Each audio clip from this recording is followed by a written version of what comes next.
There was a plaque when I grew up in our in the kitchen of my of our house. We have a resort up in New Hampshire, New Hampshire, and right over the stove there was this plaque, and it said the reason a dog has so many friends wags his tail instead of his tongue. And I always thought that was great. Of course, me with my big mouth, that's why I was constantly being reminded of that. So.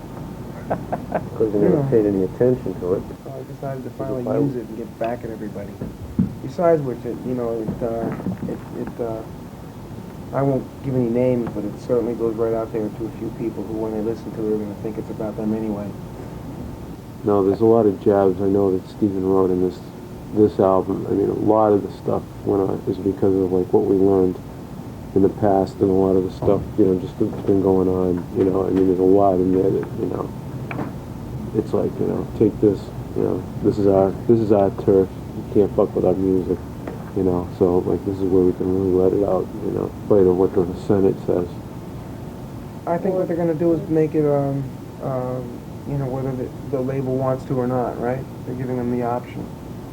Well, no, I think, well, the last I heard was they were leaving it, yes, that's going to go down, but the company, whether they so choose, will do it. If they don't want to, for instance, I know Warner Brothers doesn't want to, so they're not going to do it. Aerosmith has been, I took that song, when I first heard it, of course, Big 10 Inch, it's about a cock, but it isn't. It's about a Big 10 Inch record of, Big 10 Inch record of a band that plays blues. Right. And that's that type of stuff I love. I love that type of thing. I mean, you find very few, of the, fuck words or, in our lyrics, you know what I mean? It came up that they had one of these shakedowns a while ago, and they were saying how rock lyrics was, really bad, and they used Walk This Way as an example. Like, quoted the lyrics, and they said that it was an example of clean lyrics. One of the dirtiest songs. I mean, if you just read it, And I don't out and out really say anything yeah. because we knew deep down in our hearts that, first of all, I got to say that we're a people's band. We always toured our asses off constantly. That's one of the reasons I think we're as big as we are, is because this is before there was MTV. We just would play in the same town twice a year. We did that for 9-10 years.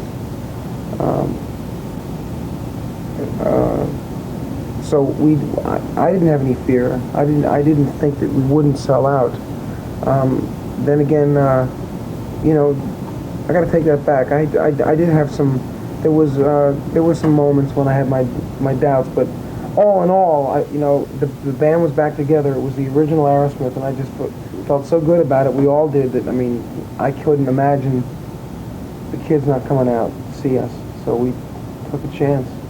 At a high school dance with a Missy who was ready to play. Wasn't me she was fooling, because she knew what she was doing when she told me how to walk this way. She told me to walk this way, and I did. I don't even think we were worried about selling the records or selling the tickets at that point. It was like we were just getting off on playing so much that we weren't really, worried that we're going to sell out. We're going to sell so many tickets. It was like, we were getting off on playing together so much. It was that was like down on the list. I'm taking a chance. I mean, obviously, you get people that would say, you can't do it without a video now. You can't do it without a record. But we do what we want, and we decide, as we've always done. Like back when in '76, when they said rock and roll is dead, disco is here to stay. We were giving everybody the finger then, and we were selling out and selling more records than anybody. And we just did the same thing. We just felt like it'd be a good thing to start off on the right foot and thumb our nose at all the things in the rule book. You know what I mean? Play for the people. Play for our fans. It's a natural progression, I think. We stepped out of the limelight for a while. I got in a motorcycle accident, and I was in the hospital for 5 months, 6 months, and I was in a cast for 2 or 3 months. The play didn't go over well, but I had a cast up to here, and geez, I can remember doing a gig at a club that Lee and Krebs owned called Privates, and I cast up to here, and we did something for, come on, you kids, let's get out there and vote. And I hobbled out on stage with my cast on, and there was a lot of people from CBS there. The next day, rumor around CBS was, boy, was he fucked up, Tyler, again. He was limping he could barely walk around on stage, and they had no idea I had a cast on my leg. But getting back to the question, we stepped out of the limelight for a while. The original Aerosmith, Joe wasn't there, Brad wasn't there, but I kept the Aerosmith going, and we were still playing, we were still selling out and doing real good. It's just that the albums kind of stopped. There wasn't an album every year. And, you step out of the limelight when you're on top for 10 minutes, and there's somebody waiting there to fill your shoes, and they did. And you see these groups out there now, and they got all their rags on, they got they look very much Aerosmith-esque-ish. And, but that's just, again, it's a natural progression. It's what we always thought, we always thought rock and roll was. And so when we left the scene for a little while, the other groups picked up on it. And, look at them, look at Motley Crue, the guy's got scarves all over his microphone stand. Yeah. The other guy, wears my clothes, and a lot of people are wearing the style that I started. I'm proud. And there's no feeling of competition. It's like their music is different, and ours. They'll go out there and there's a few of them that can play, but they don't have the R&B, background that we do, and the music isn't the same. It's like, it's affected more, and. There's no. When we go out, you may see a couple of production things, but basically, you're just going to see us play on stage, and you see a band like Motley Crue, and they have $3,000 worth of pyrotechnics at night, and it's like, you take that stuff away, I don't know how well they hold up as an arena rock band, Well, I think that just the whole LA scene is just very oriented towards media, a lot more media, and just show and all that stuff. And Van Halen certainly didn't go out.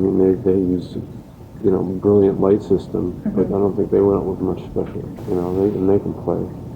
So there's an exception there. So I don't know if it has anything to do with the East Coast or the West Coast. I just know that the roots are probably a little deeper in the East Coast as far as playing goes. If you look at some of the young bands that are coming out of Boston, they blow the doors off the young bands that are coming out of the West Coast. There's people that, like say a band like the Del Fuegos, they won't even touch a guitar that's anything less than 10 years old, and they have a real feel for the old rock and roll. And it's modern music because they're writing it now and they're playing it now, but the energy is there, and you don't need the spandex, You take a young band like Black and Blue, I played a couple of things, they're a really good baby band, and you put them up against the Del Fuegos, it's like really different, and I kind of enjoy the worn-out jeans and the leather jackets as opposed to and high-priced designer suits, Yeah, on one hand, I like the good old Stevens suits. Well, Stevens, he made them himself, or he'd have his girlfriend make them, he didn't have any designer come up and say, hey, this is what you should be wearing. Yeah. He started that stuff, and that, the stacking those Marshalls up and stuff, that was an Aerosmith trademark, and now there isn't a heavy metal band in the world that doesn't go out with a wall of amplifiers. We used all ours. Only they'd use one cabinet and the rest of them were for show. So we just spent enough time getting the songs, pretty much. We play them so we know what chords we're going to go to next and stuff. But as far as we change the set list almost from night to night. We have a basic set list, and we have a guy who has a word, on the computer. He has the songs, and we just sort of that night, depending on how we're feeling, we'll change the set around and stuff. And that's why, you never know. We might just stop in the middle of a song. We played a 30,000 seat outdoor gig this summer in Boston, just to play in Boston, It's after the album was done. And during the encore, I just said, hey, since we're playing here in such a nice, quiet, intimate atmosphere, we're gonna do a song we played in clubs 15 years ago. So we did an old Blues Breakers song, and so like it was just right off the top. We didn't even talk about it before the show. It was like, so you never know. And again, there's that. You never know if Steven's going to fall off the stage, or Joe's going to stagger into amplifiers, or I mean, you can count on us pretty much being there now, but it's still like that. That you don't know. I mean, that's the fun of it. And that's the fun of it for us. You know what I mean? I couldn't do a show, knowing I was going to play the same songs, the same leads every night. It takes all the fun out of it. That's just the way Aerosmith is.